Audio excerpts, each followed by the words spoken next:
అంటే ఈరోజు అంటే కాంగ్రెస్ ప్రభుత్వం చాలా చాలా అంటే ముందు చూపుతోనే ఆ రోజు ఎన్నికల్లో హామీ ఇచ్చిందనేది చెప్పదలుచుకున్నాను. ఎందుకంటే చాలా తేలిగ్గా మోసపుచ్చడానికి లేకపోతే భ్రమలకు గురి చేయడానికి ఇక్కడ నిరుద్యోగులు ఉన్నారు. ఈ నిరుద్యోగుల్ని వాడుకొని మనం ఇది చాలా ప్రాపగండ చేసి ఎలక్షన్స్లో మనం వాడుకోవాలనేది వాళ్ళు చాలా ప్లాన్ చేసుకున్నారు. దాంట్లో భాగంగానే వాళ్ళు సక్సెస్ అయినారు ఒక రకంగా. కానీ వాళ్లకు అదే ఆ ఎజెండా ఆ సమస్యనే వాళ్ళ మెడకు చుట్టుకుంటుందని చెప్పేసి అనుకోలేదు వాళ్ళు.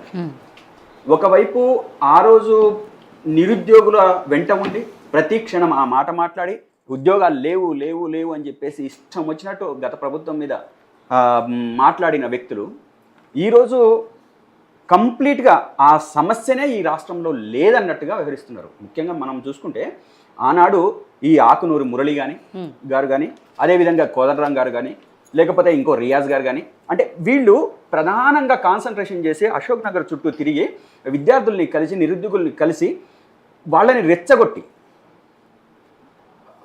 ఎలక్షన్స్లో ప్రతి ఇంటికి పంపించి వాళ్ళ కాళ్ళు మొక్కిచ్చి అదేవిధంగా ఈసారి బీఆర్ఎస్కు ఓటు వేయొద్దు అని చెప్పేసి ప్రమాణం చేయించుకునేటట్లు చేసిన దాంట్లో వీళ్ళంతా ఉన్నారు. పాపం నిజంగానే ఈ ప్రభుత్వం మాకు ఇవ్వలేదు కాబట్టి వచ్చే కాంగ్రెస్ గవర్నమెంట్ అన్న తప్పనిసరిగా ఇస్తుందనే ఒక ఆశతోని నిరుద్యోగులు కూడా ఆ రోజు తిండి తిప్పలు కష్టాలు నష్టాలు దుఃఖాలు అన్నీ పక్కన పెట్టేసి గ్రామాన తిరిగిన సందర్భం ఆ రోజు ఉంది.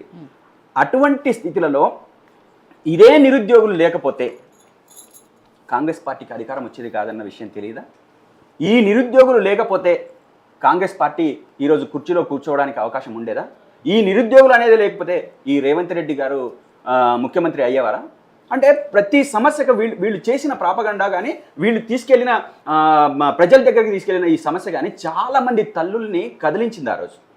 కదిలించేటప్పటికంటే అయ్యో నా బిడ్డ అంటే అప్పటిదాకా మంచి చేసిన బీఆర్ఎస్ ప్రభుత్వంలో ఏదైతే ఉందో ఆ దాన్ని అంతా మర్చిపోయి అరే నా బిడ్డ భవిష్యత్తు ఏమైందో ఇప్పటిదాకా ఇవ్వలేదు కదా ఇవ్వలేదు కదా అని చెప్పేసి అనుకొని ఏదైతే ప్రచారం చేయించడానికి వాళ్ళు ఒక ప్లాన్ వేసిండ్రో దానికి డబ్బులు పెట్టి ఇన్వెస్ట్మెంట్ అంతా చేసి బస్సులలో పంపించి ఇంకో రకరకాలుగా చేసిండ్రో పాపం అమాయక జనాలు నిజమే కాబోలు అని చెప్పేసి అని అనుకున్నారు. తీరా చూస్తే ఈరోజు సంవత్సరంన్నర గడిచిన తర్వాత కూడా వాళ్ళకు ఇప్పటికీ ఉద్యోగాల మాట లేదు, ఊసు లేదు, ఏ విధంగా చేస్తామనేది కూడా లేదు, కనీసం అపాయింట్మెంట్ కూడా లేదంటే మీరు అర్థం చేసుకోండి.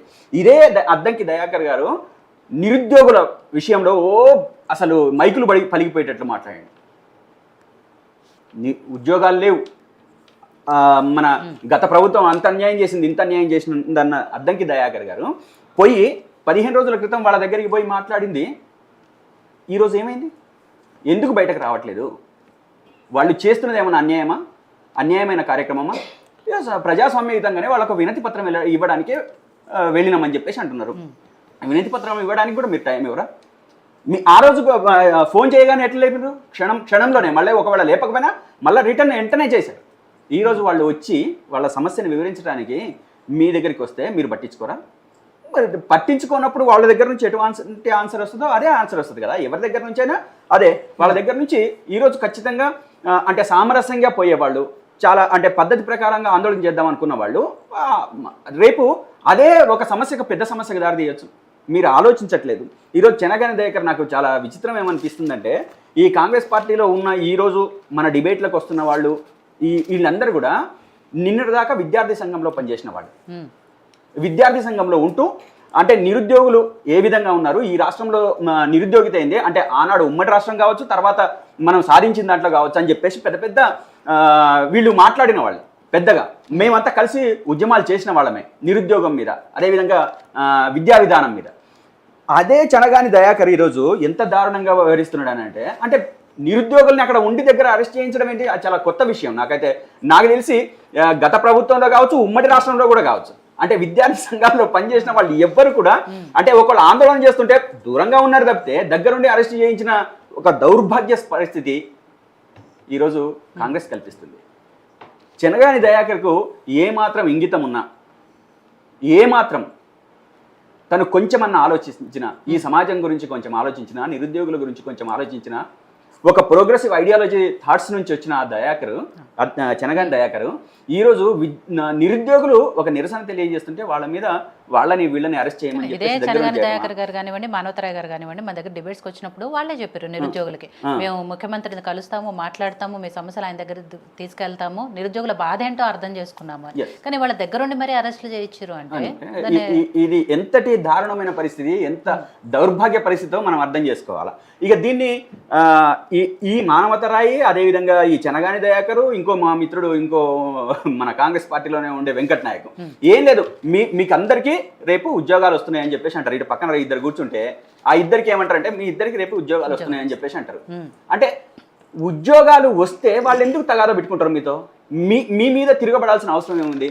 నిజంగా కూడా సరే మీరు ఇవ్వలేదు, మీరు ఒక జాబ్ క్యాలెండర్ ప్రకటించారు కదా, ఆ జాబ్ క్యాలెండర్ ప్రకారమైన 500, 1000 నెలకింత అనుకుంటున్నారు కదా, ఆ ప్రకారంగా ఫిలప్ చేయండి. మీరు ఇచ్చారు కదా, అటువంటి బయట పెట్టి ఓ పెద్ద మోసం చేసి ఈ రాష్ట్రానికి, అదంతా ప్రజలకు తెలిసింది. ఈరోజు మనం ఈ కాంగ్రెస్ పార్టీని మనం ఎండగట్టాల్సిన అవసరం లేదు, ఎందుకంటే వాళ్ళకు వాళ్ళే ఎండగట్టుకునే పరిస్థితి, వాళ్ళకు వాళ్ళే చెప్పుకునే పరిస్థితి. ఈరోజు ఇక్కడ కూర్చున్న వాళ్ళు కానీ, బయట మాట్లాడుతున్న వాళ్ళు కానీ, ఎవరైనా సరే ఈ నిరుద్యోగం గురించి వస్తే, లేకపోతే తెలంగాణ రాష్ట్ర ప్రజల సమస్య గురించి వస్తే మేము అన్నీ చేసేసినామని చెప్పేసి మాట్లాడే మాటలు వస్తాయి. కానీ ప్రాక్టీస్లో ఒకవేళ నిజంగా వాళ్ళు చేసి ఉంటే, నిజంగా వాళ్ళు ఉద్యోగాలు ఇచ్చి ఉంటే, లేదా ఉద్యోగాల పట్ల వాళ్ళకి సానుకూలత ఉండి ఉంటే ఈ పోరాటాలు ఎందుకు? సరే మీకేమైనా తక్కువ సమయం ఇచ్చిండ్రా? గవర్నమెంట్ రాగానే వాళ్ళు వెంటనే వాళ్ళేం వచ్చిన 6 రోజులకే పోరాటం చేయలేదు. వాళ్ళు సంవత్సరం తర్వాత సంవత్సరం కాలం పాటు ఎదురు చూసి చూసి చూసి చూసి అంటే దీని మీద, అంటే నిరుద్యోగుల మీద ఒక విధానపరమైన ప్రక్రియ జరగట్లేదు, వీళ్ళు వేసే దాంట్లో లేరు, నోటిఫికేషన్ వేసే దాంట్లో లేరు, కాబట్టి ఇక మనం ఖచ్చితంగా రోడ్డున పడాల్సిందే అని చెప్పేసి వాళ్ళు రోడ్డు మీదకి వచ్చిన పరిస్థితి. ఈరోజు ఎట్టి పరిస్థితులలో కూడా మీకు ఇప్పటిదాకా కూడా దున్నపోతు మీద వర్షం కురుస్తున్నట్టు వివరిస్తా ఉన్నారు. వాళ్ళు రోడ్ల మీద ఉంటే వాళ్ళ కష్టాలు, నష్టాలు, దుఃఖాలు, వాళ్ళ కన్నీళ్లు ఈరోజు వాళ్ళ తల్లిదండ్రులు భరించలేని పరిస్థితి ఉంటే మీరు ఈ రకంగా ఇదా మీ పరిస్థితి? ఈ రకంగా నా కాంగ్రెస్ పార్టీ ప్రభుత్వం వివరించింది. ఆ రోజు ప్రజాపాలన అన్నారే, ప్రజాపాలన ఈరోజు దగా పాలన. తెలంగాణ ప్రజలకు దగా చేస్తున్నారా, లేకపోతే ప్రజాపాలన అందిస్తున్నారా? ప్రతి మాటకు ఒక అబద్ధం, ప్రతి మాటకు ఒక అబద్ధం. వాళ్ళకు ఒక బలమైన మీడియా ఉంది, ఆ మీడియాలో వాళ్ళు చెప్పే సొల్లు అంతా కూడా వాళ్ళు పదే పదే పదే ప్రచారం చేసే దాంట్లో ఉన్నారు తప్ప నిజంగా నిరుద్యోగులకు, నిజంగా ఈ తెలంగాణ రాష్ట్ర ప్రజలకు న్యాయం చేయాలనే ఆలోచన ఎట్టి పరిస్థితుల్లో లేదు. ఆ వైపుగా వాళ్ళ ఆలోచన లేదు. అదేవిధంగా రేపు ఉంటుందని కూడా ఆశించడానికి ఏమీ లేదు. ఇప్పటికే 1,80,000 కోట్ల రూపాయలు అప్పు చేసిండ్రు. ఆ అప్పు చేసింది కూడా దేనికోసం పెట్టిండ్రు, ఏ విధంగా ఖర్చులు అయినాయి, అదేవిధంగా ఏదైనా కొత్త ప్రాజెక్టులు కట్టినరా, కొత్త ఫ్లైఓవర్లు కట్టినరా అంటే ఏదీ లేదు. కానీ 1,80,000 కోట్ల రూపాయలు ఇప్పటికే కుప్పై కూర్చున్నాయి. అది తెలంగాణ ప్రజలకు శాపం తప్ప లాభం లేదని చెప్పి చెప్పదలుచుకున్నాం. మనతో పాటు జాయిన్ అయ్యారు మరో నిరుద్యోగి దామోదర్.